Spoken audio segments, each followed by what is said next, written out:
Alrighty, today guys, we are doing something a little bit different. We are going to the DRL Championship race in Miami. Now, currently, I am trying to drive through St. Petersburg, and it is bumper-to-bumper traffic. Now, you're probably thinking, okay, if you're going to the DRL event, you should have probably already been halfway to Miami, because it takes about 6 hours from where I'm at currently. But we're actually going to be flying, and we're not flying on a commercial plane. This is going to be the first time ever that I've flown on a private plane. We're going to be taking a Piper Saratoga, which is a 6-person plane. It's sort of small. I've never been on one before. I'm a little nervous. I'm a nervous flyer, but I think that this should be a fun trip. I'm taking you along with me, and this is all possible thanks to PayPixel. More about them later in the video. Let's get started. All right, so this is the cockpit of the Piper Saratoga that we're going to be flying down to Miami. It smells like a old tent inside of here. And I'm going to be flying in the co-pilot chair. I am nervous as all hell.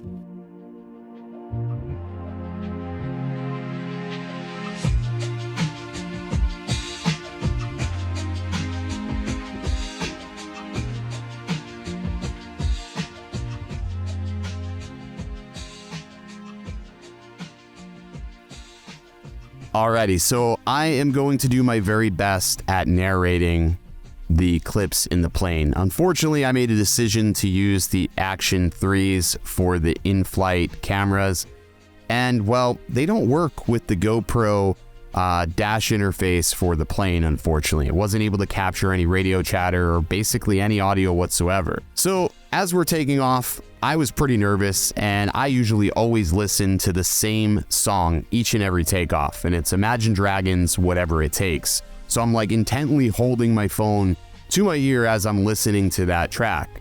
Taking off in a small plane is very, very different than taking off in a commercial liner. You see, you feel absolutely everything. Every bump, every time the plane moves a certain direction, you feel it. Just after taking off, we started having an issue with the transponder. Wasn't able to transmit a signal to ATC, so they weren't able to do the flight following, which is really important to get things like traffic advisories or even METARs in the local area. It's just something that we needed making a longer than normal trip. So after takeoff, we ended up doing a 360-degree circle for about 30 minutes, which I'm going to tell you was actually pretty nauseating, until ATC was finally able to see our signal. I was pretty stressed out at this point. But after that was cleared up, we were good to go and start making our descent down towards Miami. Now, we were flying into Apalaca, which is probably one of the busiest executive airports in the Southeast. Did I mention it was freaking hot in this plane? You don't have any actual AC until you take off, and you can't have AC on landing or departure, so it gets very hot in these planes. Approaching Apalaca, it was a pretty busy airspace, so we had to keep our heads on a swivel. Bobby did an amazing job with the landing and giving us a total flight time from takeoff to land with just over 2 hours and 15 minutes. Still faster than driving.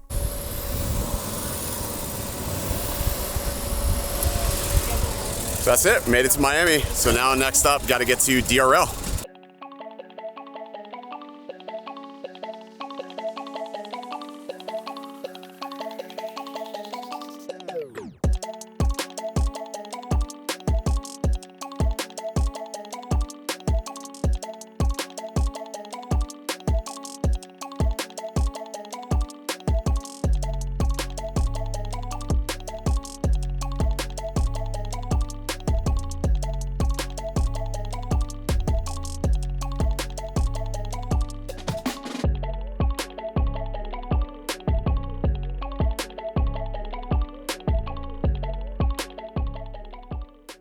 Today's race is going to be awesome. The most fans we've ever had a race. Silicon Valley was already a little bit hard for the nerves for me. We have almost 3 times as many people here today. It's going to be wild. It's going to not only depend on how well you race the course, but also how well you can have your nerves under control. I mean, there's a lot of new talent in DRL this year, so the bar has been raised once again. So it just means that I have to train harder, but I also have to be more creative with the way I train, because any one of us can go out there and set a fastest lap, but to be able to win in those high-pressure moments requires discipline. It requires the right mindset as well. This track is amazing. It doesn't matter the size, doesn't matter how big. There's a lot of obstacles. It's really technical.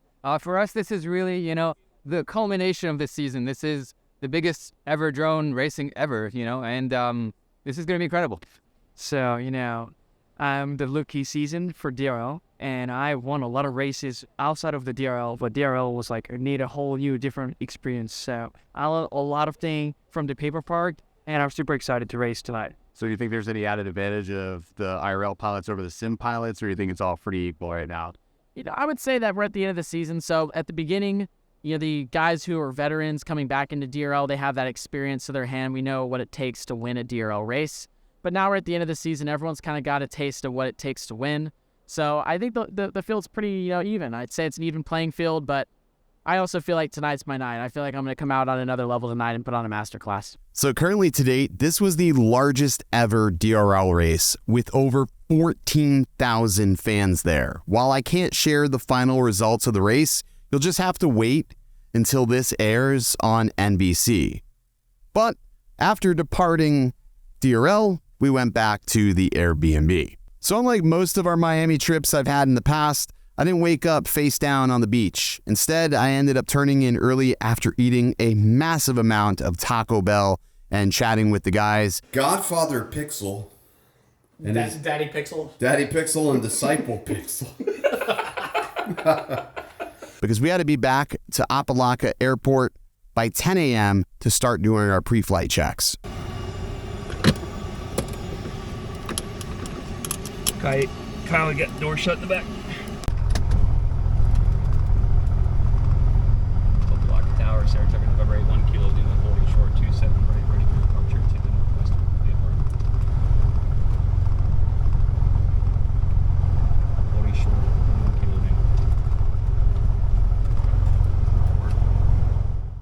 And just like before, I had to do the same tradition, which is listen to the same song I always listen to on every single takeoff. So the takeoff and the process of leaving the airport this time was definitely a lot smoother. We didn't have any issues with the transponder at all, and it wasn't a really busy day out of this airport. Given the fact that it was Sunday, air traffic was actually pretty moderate. However, we were facing a bit of a headwind, which slowed us down a little bit, but we were still able to make some pretty good time nonetheless. So while I got up in the air, Bobby and I started to have a conversation about PayPixel and basically what they are trying to do for the industry. Unfortunately, that conversation was never recorded to the Action 3 because we had no idea that none of the audio was recording with that GoPro piece. So I'm going to sort of talk about PayPixel and what they are and what they do. So essentially, PayPixel is a file and imagery on-demand service. Essentially, you can upload and sell your imagery to clients that are looking for specific photos or needing a photographer. You can put your files, your work behind a paywall and get paid for it. This is fantastic if you're even just a ground-based terrestrial photographer, sort of like myself. I do work with agents. Now what I'm able to do is put their files in a project folder, upload it, put it behind a paywall. They can't download it without watermark unless they pay their bill. I can have a nice little landing page. I can put all my reels, all my portfolio work there, so future clients can come to that page, look at that work, and decide if I'm the right pilot or photographer for them. It's a community-based network of pilots and photographers across the nation and beyond, and you can sign up for free by clicking the link down below. There's also a monthly fee. If you decide to go to the premium version, you can pay monthly, and that allows you to customize your page and remove the PayPixel branding. But if you don't want to do that, you can just sign up and use it for free. Also, the first 2,000 people that sign up and pay for a year will get PayPixel for life. That means you get the pro version that you can customize, remove all the PayPixel branding, and you own it for life for a one-time fee of $216. The whole mission behind PayPixel is to get pilots paid. And that's exactly what Bobby's doing. piece by piece. Right now they have the web-based version, but mobile versions and application versions are coming in the future. Follow them on their social media so you don't miss out on any of their future updates. All right, back to the video. All right, so we're finally back in St. Petersburg. It's been an incredibly fast weekend. I can't even call it long, although it just simply flew by. And that's sort of a pun, I guess. It absolutely flew by. Landing back at St. Pete, it was just as smooth as it was coming into Apalaka. I was incredibly impressed, and I have a newfound respect for general aviation. I definitely want to give Bobby Quinn from PayPixel a huge thank you for taking me along on this trip.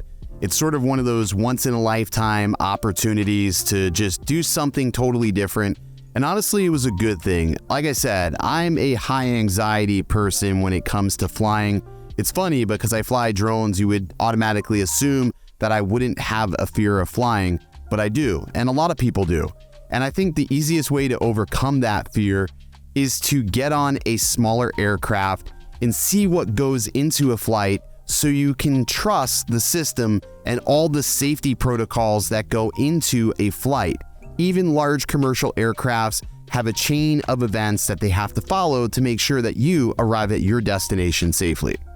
That's going to do it for today's video. If you enjoyed this style of vlog as much as I did, be sure to smash that like button, subscribe, and stay tuned for future content. I'll see you in the next video. Stay original.